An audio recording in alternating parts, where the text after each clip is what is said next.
A leitura a seguir por José Luiz Pereira da Costa é de traduções feitas a partir de material que está em domínio público ou que, pela limitação do espaço usado, se inclui no que se chama de fair use, ou uso lícito, porque não visa objetivo outro senão a difusão do pensamento de terceiros, dando devido crédito material e moral.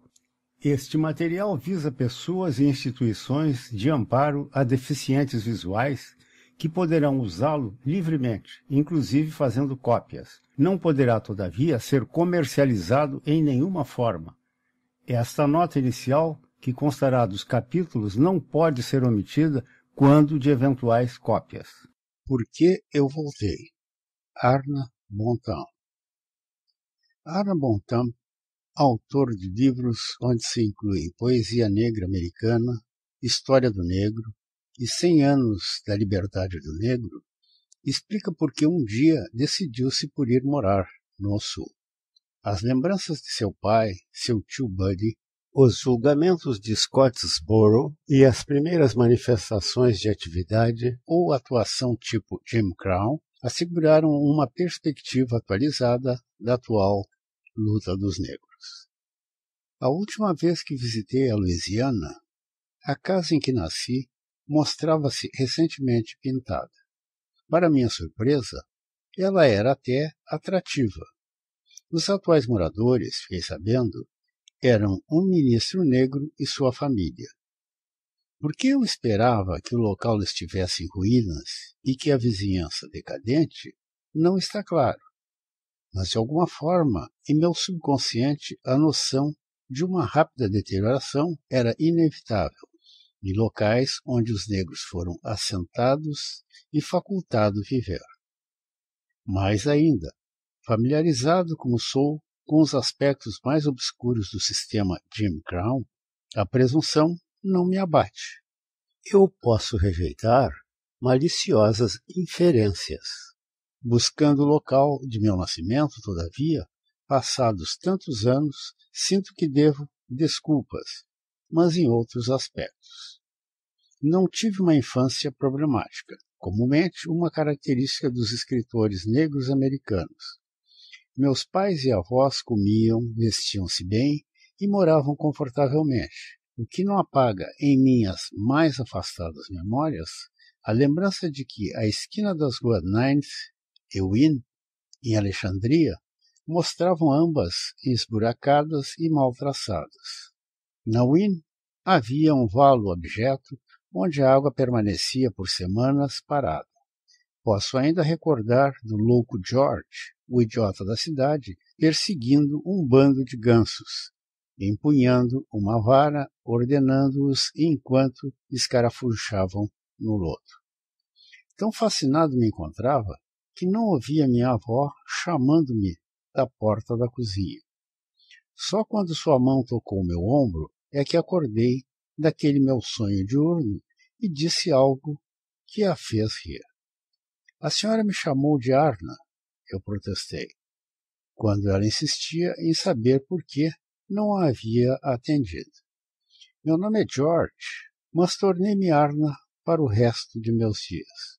Eu já tinha noção de que era comum darem-se apelidos àqueles tidos como da família. Tio, Mousy, Buddy, Pinky, Yaya, Math, Big Toads. Tinham outros nomes que, ocasionalmente, a gente ouvia. Eu considerava que, para alguém ser profundamente amado, tinha de ter um apelido. Fiquei, assim, feliz quando minha avó escolheu para mim um que ela gostava. Eu me lembro que quase sempre minha mão estava tocando minha avó. Se não estávamos à frente do portão, esperando meus jovens tios chegarem da escola, estávamos no jardim da frente apanhando nozes que caíam após algum garoto subir na árvore e sacudir seus galhos.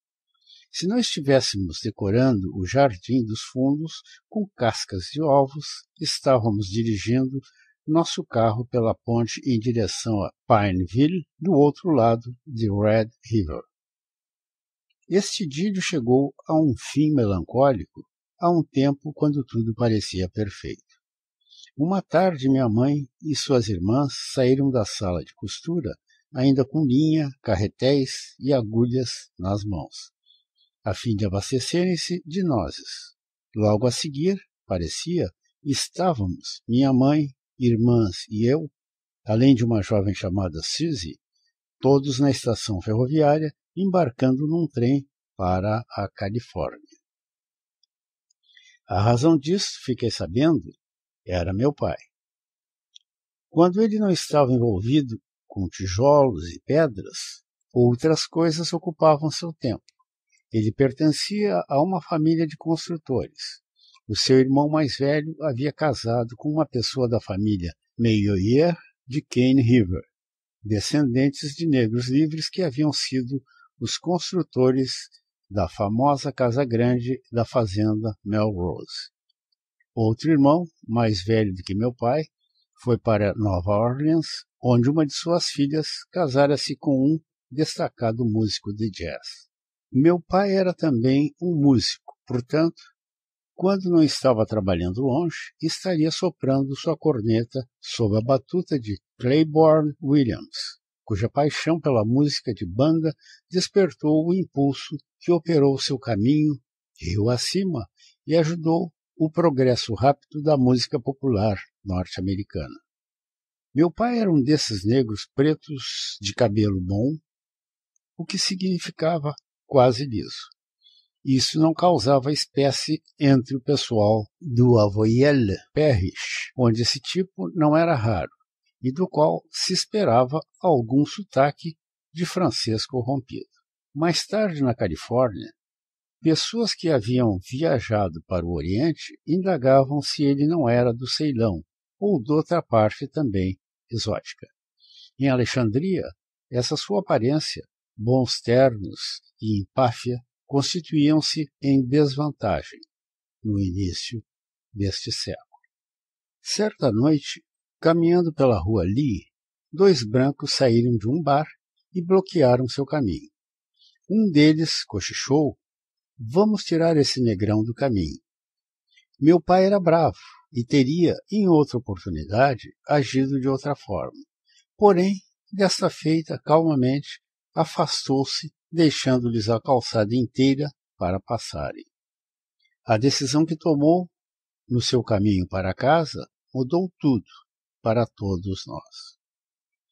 Minha primeira recordação de meu pai recua ao tempo em que ele esperava-nos na parte de fora de um dos depósitos em Los Angeles da ferrovia Southern Pacific. Era tímido em demonstrar emoções, assim que cumprimentou-nos sem demora e deixou claro ser aquele o ponto em que ele escolhera como de encerramento daquela jornada.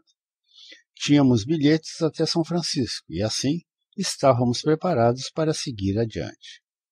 Fomos morar numa casa próximo da qual éramos a única família negra. As pessoas à volta eram amigáveis e comunicativas. O clima era perfeito. Não havia lodo nem lamaçal por perto, e minha mãe parecia flutuar no ar puro. Quando minha avó e outras pessoas que a seguiram estavam todas instaladas nesse novo e agradável local, comecei a recolher fragmentos de conversas a respeito daquele que havíamos deixado, comentários que haviam sido escondidos de mim enquanto vivíamos na Louisiana. Referiam-se especialmente ao irmão mais novo de minha avó, conhecido como Buddy. Não consigo lembrar-me dele enquanto na Louisiana, mas sabia que ele havia estado internado no Instituto Keeley, em Nova Orleans, tratando-se de alcoolismo. Um retrato emoldurado do tio Buddy encontrava-se na sala de estar da casa de minha avó, na Califórnia. Era um elegante e afetado mulato, vestindo charmosa gravata presa por um alfinete de joalheiro. Tudo o que ouvi a seu respeito fez-me formar uma ideia de estilo, graça e brilho. Essa impressão volatilizou-se alguns anos após, todavia, quando esperamos por ele na casa de vovó. Ele entrou vestindo um colarinho removível sem gravata, vestia-se sem aprumo. Haviam dormido, por quase uma semana, numa viagem de trem. Seus sapatos estavam desamarrados, seu rosto enrugado, e nada aquela era a imagem que retinha a fotografia do quadro. Duas coisas, todavia, redimiram a ocasião. Abriu sua mala e do interior começou a sair frascos de xaropes, sacos de caramelos, e minha avó, em suas cartas, dizia sentir saudades. Nozes e um filé para a confecção do gumbo, ensopado de quiabo. Ele havia preenchido o espaço de suas malas com esses presentes ao invés de roupas. Não trouxera um casacão ou sequer mudas de roupa de baixo. Enquanto comíamos os confeitos, ele começou a falar. Ele não buscava impressionar-nos, sequer divertia-nos. Apenas fazia um registro de como as coisas iam na terra e de que, desde que saíra de Keighley, jamais pusera uma gota de álcool na boca ou estivera preso. Contou de como a família de seu empregador e benfeitor se espalhou, e os que morreram, como o professor amigo da família se mantinha, o quanto o Rio Vermelho subira em sua barragem e coisas assim. Alguém indagou sobre a filha branca de seu empregador. Alguém, certa feita, mencionou que Buddy entretivera um perigoso romance com ela. Isto deve ter acontecido, eu imaginei, ao tempo em que a fotografia da sala fora tirada, tempo em que a menor sugestão a um romance interracial beirava a irrealidade. Fora tudo falatório inconsequente. Ele encerrou a questão, mostrando apenas uma pálida sombra de sorriso. Nunca fora mais do que isso, e agora tudo está muito longe para merecer comentário. Acredito que seu carinho pela poesia e pela ficção em geral tenha sido infundido pela filha do patrão, que também deve ter lhe ensinado inúmeras canções. Mas nenhum desses fatos solapou sua permanência por tanto tempo como trabalhador da padaria do pai da jovem, onde cumpria a tarefa de especialista em doces especiais. Buddy jamais casara e tampouco tivera uma namorada. Quando minha mãe ficou doente, 1 ano e pouco após a chegada de Buddy, fomos morar no campo com minha avó. Buddy estava lá, havia se transformado por inteiro. Ele jamais trabalhara até então, fora da porta. Agora, fumando um cachimbo de sabugo de milho e vestindo roupas que meus tios haviam fornecido, ele tinha a aparência de um espantalho. Todavia, o ar seco e cheiro fresco de vegetais parecia estar lhe fazendo muito bem. Tornei-me em seguida seu companheiro e confidente nas alamedas dos milharais. Às refeições, eventualmente contávamos com a presença de meu pai, afastado de seu trabalho de pedreiro. Os 2 homens olhavam-se como que a suspeitar um do outro, mas não brigavam. Comumente rememoravam coisas a respeito de Louisiana. Meu pai diria: às vezes sinto saudades de tudo. Se apenas eu estivesse envolvido, gostaria de retornar e tentar outra vez. Mas agora tenho os filhos e devo pensar em sua educação. As pessoas falam muito sobre a Califórnia, responderia Buddy, mas eu gostaria de estar lá, não fosse pelas condições. É certo que suas ponderações faziam sentido para cada um deles, mas deixaram-me com uma interrogação pendente. Por que repetia-se essa afirmação comum em tantas de suas conversas? O que fazia do Sul, excluindo-se aquilo que Buddy chamava de condições, ser-lhes tão caro? Eu podia ver que havia menos coincidência de pensamento entre eles quando cada um fala comigo separadamente. Meu pai admirava a capacidade de Buddy em recitar integralmente de Thomas Hood's A Visão de Eugene Aron, fazendo com perfeição e correção a leitura. Mas incomodava-o a possibilidade de que eu tomasse como exemplo aquele que considerava um velho negligente. Ele sentia-se muito mal com o uso casual e mesmo frequente do termo preto. Bud um par de vezes chegou a usar a expressão em frente a brancos, sendo veementemente criticado. Os novos amigos de Bud eram também muito abaixo do nível normal de respeitabilidade. Não se tratava de pessoas más, senão que algo que meu pai achava de gentinha. Além de tudo, Bud mostrava-se ainda entusiasmado pelo teatro mambembe, que havia sido sua maior alegria na adolescência. Ele amava histórias regionais, histórias de pregadores, histórias fantásticas, histórias de escravos e senhores. Ele acreditava em símbolos, encantos, forças sobrenaturais e profundamente em fantasmas. Creio que ele ainda lutava contra a influência negativa de Bud sobre mim quando me enviou para um internato de brancos a fim de cursar o secundário, isto após minha mãe haver falecido. Não vai se portar agora lá como negro, ele me advertiu. E acredito que atendi seu desejo. Algumas vezes ele ameaçou-me de retirar a tutela escolar e deixar-me à minha sorte se não obedecesse às determinações que me dava. Antes de concluir o ginásio, concluí que em muitas áreas a escola ensinava muito abaixo do nível desejado e que deveria talvez ter-me insubordinado por isso. Como ousa alguém, pai, professor ou simplesmente crítico literário, determinar para que alguém não se comporte como decor? Os brancos vêm agindo como negros por séculos. Os espetáculos de menestréis, a mais popular forma de divertimento na América, por uma geração epitomou, mesmo que com exagero, esse privilégio. Atualmente, praticamente qualquer pessoa que vá a um baile inicia, ao pisar no salão, a agir como decor. E isso tem ocorrido desde que passaram a imitar o cakewalk, até transformá-lo numa paixão. Por que deveria sentir-me envergonhado dessa herança?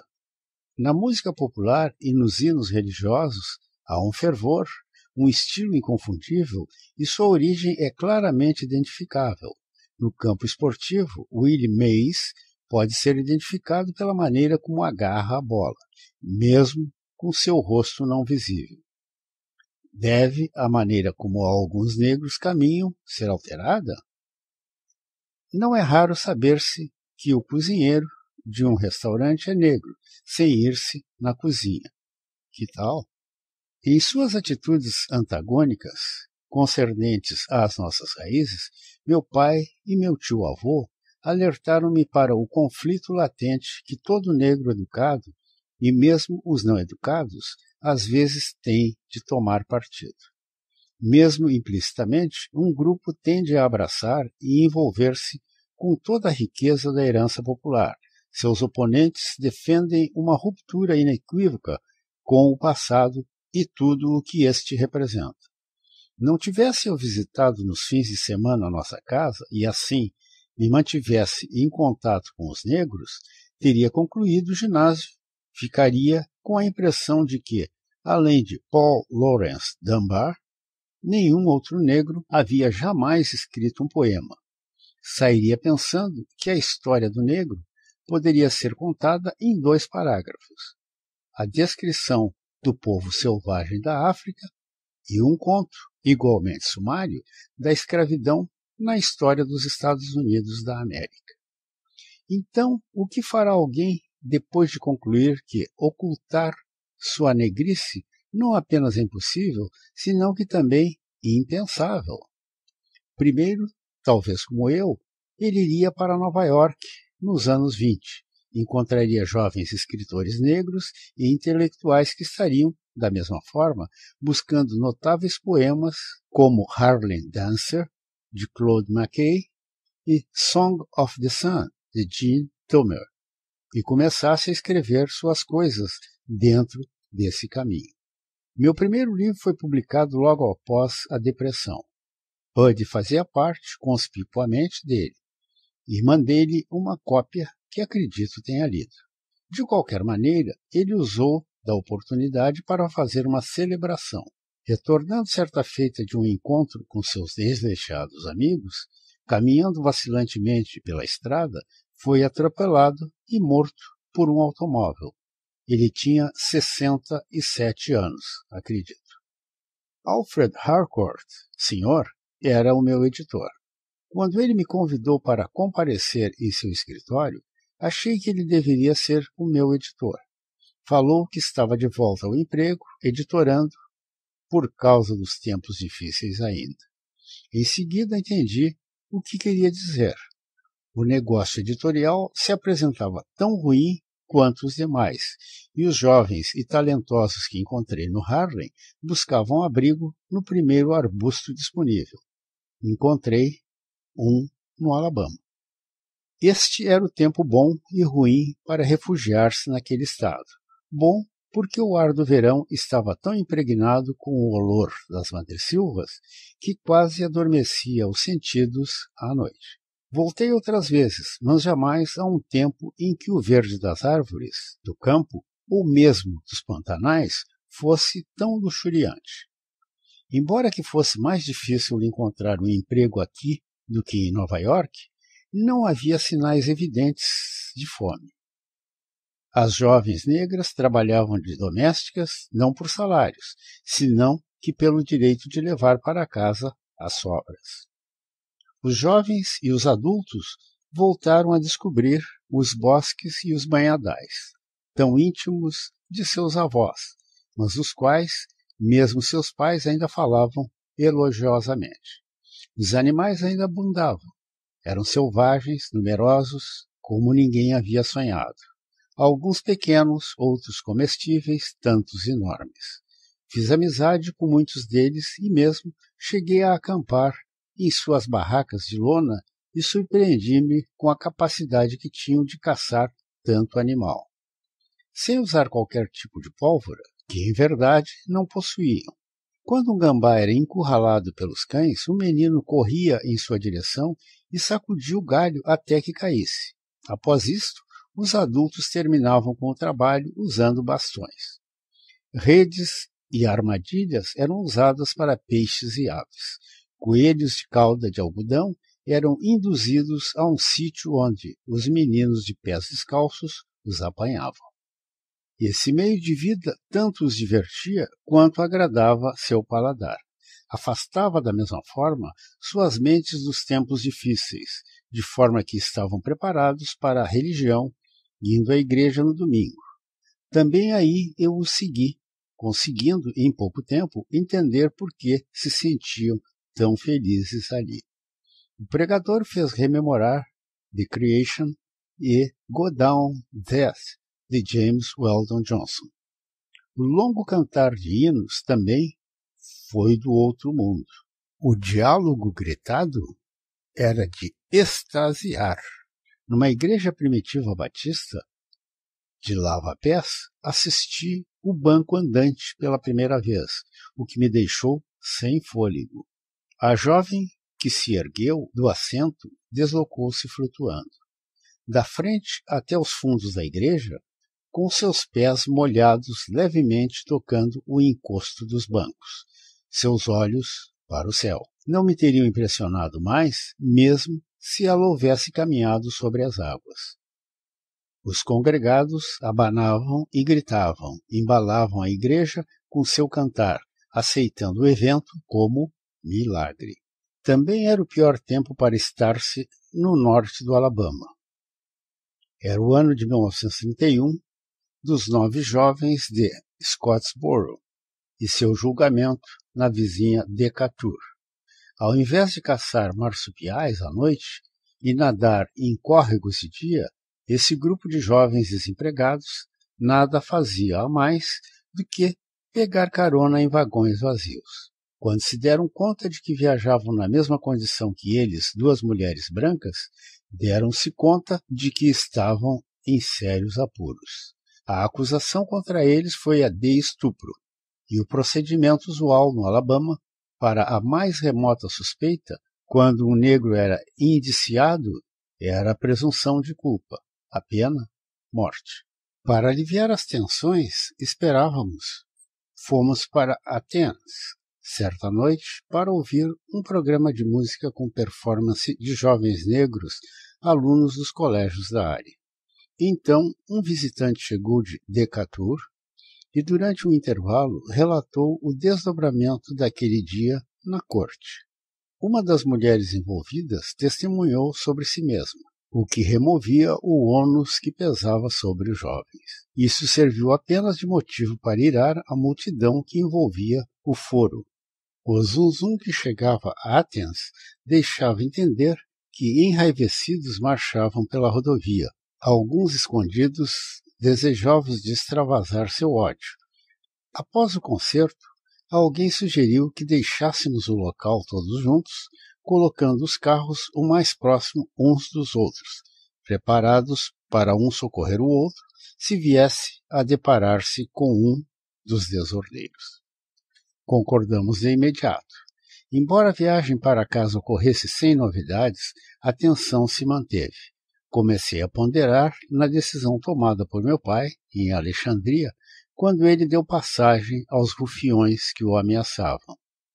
Eu era agora mais jovem do que ele fora, quando tomou aquela decisão, mas minha família já tinha um membro a mais.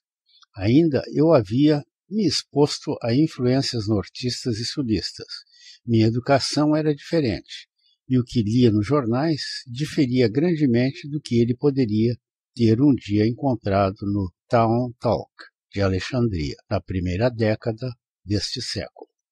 Com o indiano Gandhi sendo notícia internacional enquanto Scottsboro inflamava paixão no Alabama e acordava dissensões em toda parte, percebi algo começando a moldar-me, possivelmente algo em grande escala. É bom que se diga, eu já havia escrito uma instância sugerindo pioneiramente a aplicação de uma estratégia não violenta ao empenho antirracista do negro no Sul. Assim, não viemos para cobrar uma guerra com armas lá nas colinas. Tolo é perder a vida contra uma força obstinada. Que morramos então, como alguns, em retirada ao nascente. Apesar disso, o nascer não se mostrava iminente, e ficava claro que um jovem negro bem apessoado, de uma família de posses, não poderia continuar mantendo amigos nessa comunidade se continuasse deambulando, ocupado em sua máquina de escrever, no lado à sombra de sua casa, quando deveria estar trabalhando ou pelo menos tentando trazer algo para a mesa. Assim, seguimos para Chicago. O crime parecia ser a principal ocupação na Zona Sul quando lá chegamos, e a liberdade com que ocorria fazia com que fosse difícil acreditar estivesse ocorrendo. 2 vezes nosso apartamento foi assaltado. Praticamente todas as semanas assistíamos roubos, bater em carteiras ou algo do gênero. Certa feita, vi 2 homens saírem de um carro, entrar numa pequena loja na esquina próxima onde morávamos e retornarem arrastando um homem, arremessá-lo no banco de trás e fugirem em grande disparada. Havíamos fugido da selva do Alabama, Scottsboro, e entrado na floresta do crime organizado da Zona Sul, e cada um era tão terrível quanto o outro. Apesar do estímulo literário e a acolhida de um clã que me adotou e estimulava a minha coragem, jamais senti que pudesse morar permanentemente com minha família em Chicago. Não poderia aceitar o gueto e férreas restrições contra os negros, como que enclausurados para não podermos escapar, confinados a vizinhanças onde tínhamos que correr para casa antes do anoitecer, e pessoas honestas viam-se abandonadas nas ruas à sina dos predadores. O lixo era despejado em alamedas à nossa volta. A proteção da polícia era uma farsa. A corrupção estava em toda parte. Quando indaguei sobre a transferência de 2 de nossos filhos para escolas integradas que eram, em verdade, mais próximas do nosso endereço, fui indicado para falar com alguém que não pertencia ao sistema escolar local, tampouco à administração municipal. Disse-me que poderia conseguir a transferência, desde que eu pagasse uma soma abusiva. Assim, naquele tempo, as lideranças negras operavam na comunidade, o que as tornou inoperantes. Não havia me definido em trocar esse ambiente pelo institucionalizado assalto à personalidade do negro encontrável no Alabama ou nos julgamentos de Scottsboro. Mas eis que o campus da Faculdade Negra, que havia visitado 2 vezes no Tennessee, começou a atrair-me. Certo isolamento, um grau de segurança pareciam possíveis lá. Se o refúgio para um negro atormentado pudesse ser encontrado nos anos 1930, isto seria em tal ambiente. A Universidade Fisk, desde sua fundação, a partir de um excedente de barracas fornecidas por um general do exército ocupante, 6 meses após o fim da Guerra Civil, sempre serviu para demonstrar concórdia racial.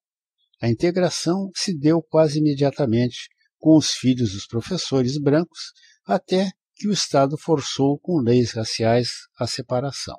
Isso na virada do século. Mesmo então, uma faculdade mista foi mantida, junto com um ambiente liberal. Esses mereceram um armistício da população exterior que, aos poucos, trocou a hostilidade por indiferença e chegou à aceitação e mesmo com certo orgulho. Seus fundadores lutaram pela criação de escolas públicas em Nashville e doaram parte do acervo da escola para o atingimento desse objetivo. Seus estudantes foram os pioneiros no canto espiritual, introduzindo-o no mundo.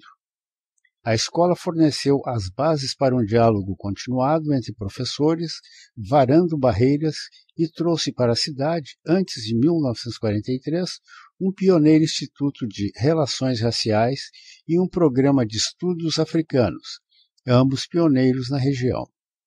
Quando um professor de renome nacional me disse em Chicago que ele encontrou a atmosfera fermentativa, eu entendi o que ele queria dizer. Fizemos a mudança e me tornei um bibliotecário na Fisk. Quando uma sequência de viagens de trem, durante a Segunda Guerra, ensejou-me a oportunidade para reflexões diversas. Comecei a fazer apontamentos voltados para um ensaio que chamaria Pensamentos num Trem Racista. Antes que pudesse terminá-lo, uma decisão da Suprema Corte determinou a retirada das cortinas nos carros-restaurantes e o ensaio perdeu a razão de ser. Enquanto ponderava sobre meus próprios sentimentos e tentava entender a necessidade que os homens tinham de manter costumes como aquele, a norma foi mudada. Enfim, senti como um alívio, como todos os demais favorecidos pela medida. Passageiros brancos, alguns dos quais eu os conhecia por suas posições na vida pública em Nashville, que mantinham o hábito de um silêncio sepulcral até que o trem houvesse cruzado o rio Ohio, agora cumprimentavam ou iniciavam a falar com os negros, mesmo antes do trem deixar a estação de Nashville. Desejei levantar-me e brindar. Quando o exército começou a dessegregar suas unidades, eu tinha certeza de haver detectado uma fraqueza letal de nosso inimigo. A segregação, o monstro que havia aterrorizado meus pais e afastado-os do paraíso onde haviam nascido, era vulnerável e poderia ser atacado e possivelmente destruído. Eu senti como se houvesse testemunhado o primeiro ato de um drama espetacular. Queria estar por perto no seguinte. Sem as misérias da segregação, o Sul, como lar para o negro de meu temperamento, apresentava clara vantagem. Ao decidir-me por esperar e ver como as coisas evoluiriam, eu estava da mesma forma apostando em que o progresso no Sul seria mais rápido, os resultados mais satisfatórios do que se poderia esperar nos centros cosmopolitas do Norte, onde os brancos começavam a entregar aos negros problemáticas zonas centrais, enquanto moviam-se para áreas restritas onde implantavam outro tipo de sociedade fechada. O segundo ato espetacular no qual me ative foi a decisão da Suprema Corte de 1954. Enquanto tratava-se de um marco, não provocou desenfreado otimismo.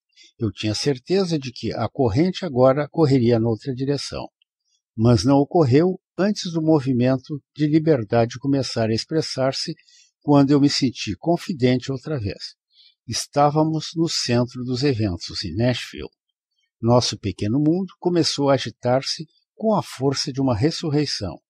Eu tentava descobrir quanta energia estava sendo gerada. Creio que descobri. O canto que irrompeu nas colunas, nas marchas de protestos, nas prisões onde demonstrações de imobilização completa com as pessoas sentadas, nas reuniões e nas marchas de boicotes, eram gloriosamente adequadas. A única canção americana adequada à ressurreição, ou à revolução, eram os espirituals negros. As massas que acordaram eram tão poderosas que desafiavam a uma mudança do nome de nossa era do espaço para era da liberdade. Os vínculos dos negros do Sul com seu passado devem ser preservados. Seu grande orgulho é ter sido ele mesmo, eu diria, todo bom. E eu consigo detectar algum tipo de nostalgia na forma como os parentes que migraram para o norte falam. Referem-se muito a um Soulville quando querem referir-se ao sul. Soul Brothers, Soul Food, que inclui vagens de olhos negros, intestinos de porcos, semolina e molho de carne. A Aretha Franklin, nascida em Memphis, canta comida sulista, vai fazê-lo vergar, vai fazê-lo correr. Férias no torrão sulista, para esses expatriados no norte, tendem a tornarem-se mais frequentes e durarem mais, à medida em que as coisas têm melhorado. Colegas na FISC que gostariam de me haver ponderado a questão de ficar ou partir, disseram-me suas razões. O deão da capela, por exemplo, desde que saiu do seminário da União Teológica, sentiu-se obrigado a ficar mais pela oportunidade que teve de conduzir um grande número de estudantes e pelo privilégio de se identificar com eles. John W. Work, um musicólogo e compositor, encontrou no ambiente cultural mais estímulo do que poderia ter sentido no norte. Aaron Douglas, professor de arte, que veio, faz 34 anos, para conseguir uma experiência real e concreta do carinho e sentimento do Sul. Olhando para o passado, ele conclui: se alguém pudesse remover a tristeza, a miséria, a quase vulcânica intensidade da vida do negro em quase todo o Sul, e concentrar-se no suave, quase tropical clima e a beleza de sua paisagem, seria quase sempre tentado a esquecer a crueldade, sem sentido, e a desumanidade do poderoso na relação com o fraco. De minha parte, estou ficando no Sul para escrever algo sobre as mudanças que vi durante minha vida e sobre o despertar e regeneração do negro. Este será o meu tema e aí desenvolve-se a ação principal. Considero também o espetáculo que estou vivendo. É o clímax com a aprovação da Lei dos Direitos Civis no ano passado, ou ver Martin Luther King dirigindo-se a Lyndon B. Johnson, presidente dos Estados Unidos, como meu camarada sulista? Tendo ficado tanto tempo fora, seria um absurdo não esperar pelo terceiro ato, possivelmente o mais dramático.